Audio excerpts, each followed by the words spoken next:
always watching out for you. This is KOAA News 5 Special Edition.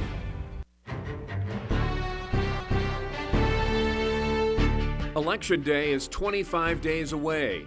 Months and months of dedicated planning and hard work. Ballots will be in your mailbox in a matter of days. And as you cast your vote, we're taking a look at the security measures in place. And it's one of the ways that we can make sure that the person voting is truly them.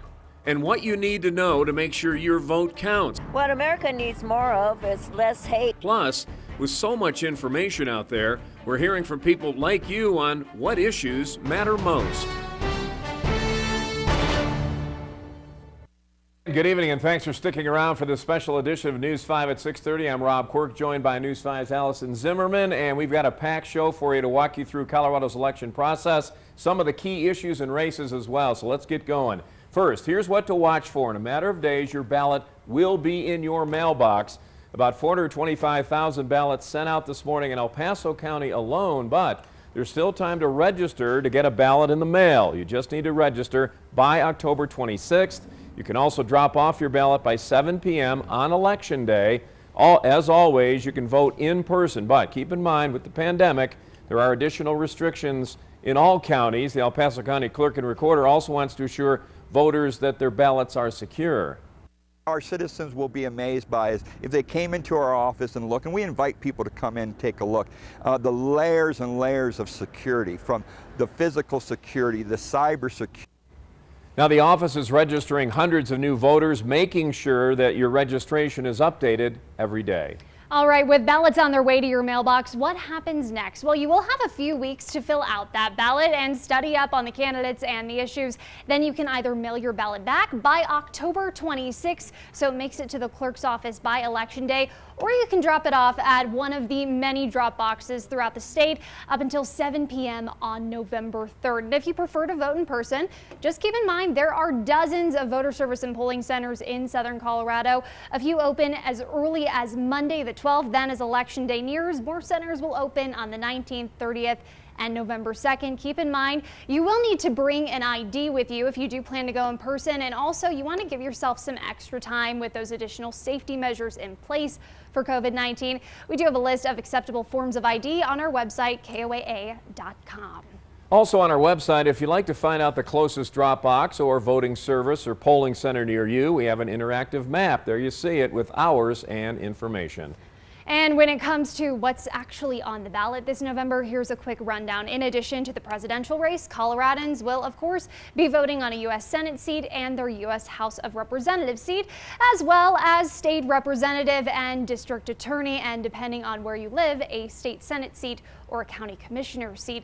And also, there are 11 statewide ballot questions on this ballot, everything from a paid leave program to whether or not gray wolves should be reintroduced in the state. Now, next week's presidential debate has been canceled. That word late this afternoon from the Debate Commission co-chair Frank Fahrenkopf telling NBC News both the Trump and Biden campaigns have indicated they have other plans. The Commission on Presidential Debates had announced just yesterday the debate would be virtual in order to protect the health and safety of all involved because of the president's diagnosis. Now, following that announcement, President Trump told Fox Business News that he would not participate in a virtual debate. Now, the debate on October 22nd in Nashville, Tennessee, still a go. All right, let's take a closer look at what you'll be voting on. We just heard from some of the candidates for U.S. Senate seat up for election this year, and it's considered a big race, not only here at home, but nationally. Currently, U.S. Senator Cory Gardner, he faces his challenger, former Colorado Governor and Democrat John Hickenlooper, head-to-head tonight here on News 5. You just listened to that 90-minute debate. It was on our sister station, Denver 7, and they were hosting that debate alongside CPR News and the Denver Post. Now, the pair debated over relief for business amid the coronavirus pandemic, racial injustice, what should be the top priority right now, COVID aid or a Supreme Court nomination?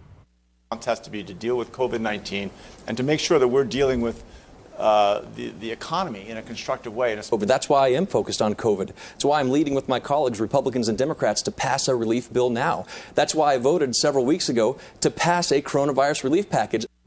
Now, if you happen to miss that debate tonight, you can catch it, the full thing, the full 90 minutes on our website, KOAA.com. Colorado also holds 7 seats in the U.S. House of Representatives. Every 2 years, all U.S. House seats are up for election. You can see the breakup of congressional districts here in Colorado. And here are the 3 seats encompassing parts of southern Colorado. First up, Congressional District 5, 7-term Congressman Doug Lamborn, a Republican running for re-election. He faces Democratic challenger Jillian Freeland. District 4 includes a race against current state GOP Chair Ken Buck and Democrat Ike McCorkle. No incumbent is running in Congressional District 3, which includes Pueblo.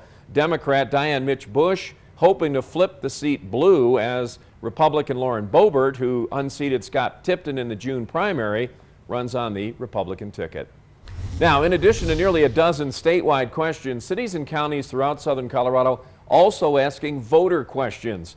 Colorado Springs voters, you have 3 initiatives on the ballot. The first, ask for your permission to retain money that would otherwise get refunded under the Taxpayer Bill of Rights, or TABOR, and use the money for public safety. News 5's Colette Bordelon breaking it down tonight. As the first ballots get mailed out on Friday. People should vote no and say enough is enough. What to do with taxpayer dollars is up for debate. A yes vote means allowing the city to recover from the COVID crisis quicker. Here's what your ballot will look like and exactly what 2A would do. Without raising taxes, it would let the city of Colorado Springs keep nearly $2 million that came in over the TABOR limit set for 2019 to be used for public safety, while also keeping the full amount of city revenue from all sources in 2020, and finally base the 2021 TABOR cap at the 2019 level, given the economic hit the city has taken this year. So what we'd like to do is grow from that 2019 value going forward, so that as the economy recovers, we'll be able to recover the city services at that same rate. Sheree McDaniel, the chief financial officer for the city, says she's not advocating for or against 2A. The 2020 revenue is anticipated to be over $20 million less than the 2019 revenue. But the voters can really help us out with 2A by at least allowing us to move from that 2019 base and not have to ratchet down and take 3 or 4 years to get back to 2019. Mayor John Suthers is vocal in his support, saying the almost $2 million from 2019 would either stay with the city and go to police or fire, or be refunded. The city would have to refund $7 per household. They don't want the citizens to keep any of their own money. Douglas Bruce is the author of TABOR and says if passed, 2A violates the state constitution. They ought to understand that they work for us. We don't work for them. Bruce also wrote a statement in the voter's guide for this year saying TABOR's limits need to be respected. They need to live on a budget, not a blank check. Always watching out for you, Colorado. Colette Bordelon, News 5. Colette, thank you. Colorado college students won't be going to class on Election Day this year. The school is giving students the day off to focus on either voting or working the polls. Younger voters in Colorado tend to participate more than in other states, and a student-led group at CC works to engage students, but like many things on campus, they've ran into obstacles with the pandemic. Something we've noticed is a lot of Zoom fatigue. So typically we would be hosting tons of events on campus for not just voter engagement, but discourse and dialogue. And the group is also helping students living on campus get registered and make sure they have all the information they need ahead of Election Day. Some of the elected offices on your ballot are for Colorado's General Assembly, which is made up of 100 Coloradans throughout the state, 65 in the State House, and 35 in the State Senate. State House representatives and senators have a variety of responsibilities, from approving the state's budget to, of course, passing laws. Now, currently, Democrats control both chambers. You can see here holding a 17-seat advantage in the House and a 3-seat advantage in the Senate. Now, this year, there are a couple of state Senate seats in competitive districts, which could ultimately have an impact on party control. Right now, our comprehensive voter guide is up at KOAA.com, in addition to in-depth reports on ballot issues and navigating the election system. Now, next week, we'll be launching candidate question and answers with people running for office in the General Assembly, as well as county commission races. Well, of the nearly dozen statewide issues on the ballot, there is one asking voters to decide if the state should repeal a near 40-year-old amendment to our state's constitution. It is called the Gallagher Amendment, and if you're not familiar, here's a quick explanation. Colorado's Gallagher Amendment explained in less than 90 seconds. In 1982, voters said, hey, this idea doesn't sound so bad. It was a plan to take off some of the tax burden on homeowners known as the Gallagher Amendment. It says only 45% of the state's property tax base can come from homeowners. The other 55% comes from non-residential properties like businesses and oil and gas, which then took the residential assessment rate from 21% in 1982 down to 7.1% today. That rate is the same for everyone in the state. So if you have a home worth $350,000, only about $25,000 of it is taxed for the assessed value. Then there's more math here to determine how much money you actually owe in property taxes. The amendment also fixed the non-residential assessment rate at 29%. But here's where things get tricky. Residential property has grown a lot, and in order to maintain the 45-55 split, we've seen the residential assessment rate drop. This then plays into how schools are funded, as they currently get money from local property taxes and the state. When there's less revenue coming in from local property taxes, the state backfills the rest. But we have this thing called Tabor. Remember that guy? Tabor and Gallagher don't necessarily work well together. In some years, the residential assessment rate actually needed to increase to maintain the split. But because all tax increases need to be approved by Colorado voters, including the residential assessment rate, the two are at odds, all playing an impact in how our schools, roads, and other local services are funded. And Colorado's Constitution includes a few fiscal policies that often play a big impact on your ballot. If you're new to the state or you'd just like a refresher, you can visit Election 2020 on our website for breakdowns just like this one. With ballots on their way to your mailbox tonight, we're watching out for you with what happens if your signature doesn't match and how you can make sure your vote counts. Plus, the ballot is packed with questions this year, including some specific to Colorado Springs, how it deals with your money. And later in our show, the messages from voters here at home on what issues matter most to them. Welcome back to our election special, and watching out for you with the election 25 days away now. Health and safety at the forefront of discussions this year takes on another meeting for survivors of domestic violence, sexual assault, and stalking.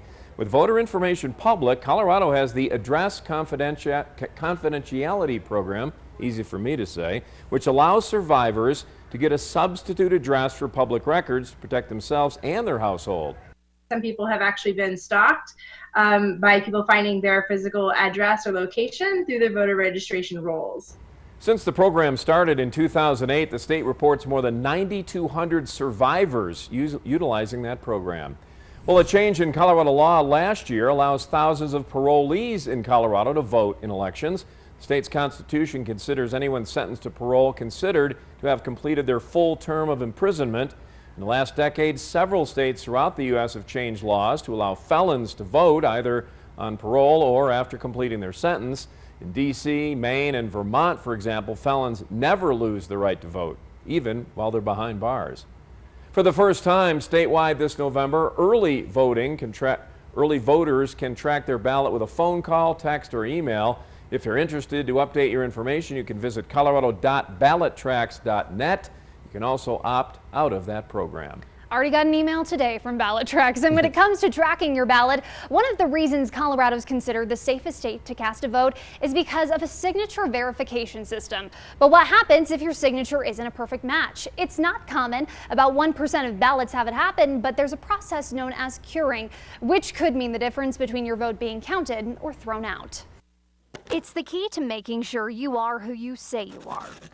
And the process here in Colorado isn't something we see in every state, but it's one of the reasons ballots can get rejected. The number one way is lack of signature or signature discrepancy. So that is absolutely the number one way. Election judges match the signatures on file for you. And if there's concern it's not really you, there's a three-step process election officials follow. First, a single judge reviews the signature. In bigger counties, there are also equipment systems to detect it. If there's a discrepancy, then a team of 2 judges from different political parties review it. Both have to agree there's a discrepancy, and if they do, a letter or email gets sent to you. And something new this year, you could be getting a text to cure the process through the state's new Text to Cure program. It's just one of the many things that we're rolling out to make voting more accessible and more transparent. Election judges are also given a guide when it comes to reviewing signatures, pointing out what discrepancies to look for, also to keep the process consistent throughout the state. Data from the Secretary of State's office shows most signature discrepancies are from younger voters, mainly because there aren't as many signatures on file for them. That's why it's so important to continue to innovate, and innovation is one of the reasons Colorado is considered the gold standard of elections. Voters then have 8 days after the election to cure their ballot. This November, there are 9 days because Veterans Day falls within the 8-day window. In the 2018 general election, thousands of ballots were rejected from signature discrepancies, including 2,700 in El Paso County. This November, the Secretary of State's office is encouraging voters to track their ballots as one way to make sure their vote is counted, and with everything going on, make a plan. Before ballots even reach your doorstep, you can decide how you're going to vote, how you're going to return them, and we're really encouraging voters to vote their mail ballot this election. And you can see here, Colorado is one of 18 states in the country that offer some sort of ballot curing process. Every state here varies. Some require it done within a week after the election and others the day after. More of our Election 2020 special up next. There are 11 statewide ballot questions on your ballot this November, and Colorado is known for trusting its voters to make big decisions. But how do we compare to other states? I'll take a look. Across the country, there are 122 statewide questions on the ballot. The only state with more statewide initiatives than Colorado is California, followed by 3 states, Alabama, Louisiana, and Utah. They each have 7 statewide questions. But why does Colorado have so many? We went to an expert to find out. Election Day is less than a month away, and for the thousands of Coloradans casting votes, they're in for a lengthy ballot. It's very easy to put on a referendum or put on an initiative under Colorado law. Colorado politics expert and former Colorado College professor Bob Levy says putting big questions to the voters is something common in Western states. Here in Colorado, there are a couple of ways a question makes it onto the ballot. The General Assembly refers it, or citizens can collect a certain amount of signatures and put it on the ballot. How it shapes Colorado government overall depends on your political point of view. Levy says depending on the outcome, parties vary on whether or not it's in the best interest of Colorado voters. Big decisions such as the Taxpayers' Bill of Rights and Amendment 23, which requires education funding to increase each year, were both questions Colorado voters decided on. It's just one of the realities of life. We control a lot of our governmental existence by voting on it ourselves. Political scientists do see some issues with the process, because they do take power away from the state legislators. The other problem is they kind of put in cement in the state constitution ideas of the moment. And since it requires a constitutional amendment to change it, these things stay in the Constitution, don't change with the times. That being said, Levy says polls indicate Colorado voters prefer their ballot initiatives, and this year you will have many to make your decision on. Speaking of which, another question on the ballot asking Coloradans to increase taxes on nicotine and add a tax onto vaping. Supporters say it's a need for the health of Coloradans. History tells us that taxation reduces consumption, and therefore we're hoping to compel more people to quit. Money collected from the tax earmarked for pre-K funding after the first 2 years, but opponents have concerns. We don't know who qualifies for the funds, how the funds are distributed. Is it every 4-year-old everywhere in the state that will have access to preschool? Now, if it passes, cigarette taxes would gradually increase over the next 7 years up to $2.64. Vaping taxes would increase in line with other tobacco products. Coloradans will also decide in November if the rules should change when it comes to bingo and raffle games. Amendment C would change 3 things. First, it decreases the amount of time that a nonprofit must be in existence to run a bingo game. Second, it allows volunteers to be compensated for their time. Third, it lets nonprofits hire someone to run the games for them. Supporters say it's a change that's overdue. Bingo is kind of a dying industry. You know, we have some old rules and regulations that kind of keep us held down. We now have 11 halls, and we're only doing $22 million a year. Critics wonder whether the changes will undermine charitable fundraising or cost nonprofits too much in the long run, or too much to run, I should say. Colorado's VFW recently came out in opposition to the measure, saying in part the amendment would commercialized charitable bingo, allowing for profit operators to take over. We'll be right back. Welcome back. We heard from several of you from all walks of life this week. Some who are getting ready to vote in their first presidential election, and others who have voted for years. Some people told us, aside from the election, they're ready to find out if there's a second stimulus check or what's going to happen with the highest court in the land. Right to life is huge for me. The Supreme Court is huge for me. I think that it's really important that we think about like climate change, social issues. And other voters mentioned coming back from COVID-19 and working together to make that happen. Thanks so much for joining us on this special edition of News 5 at 6:30.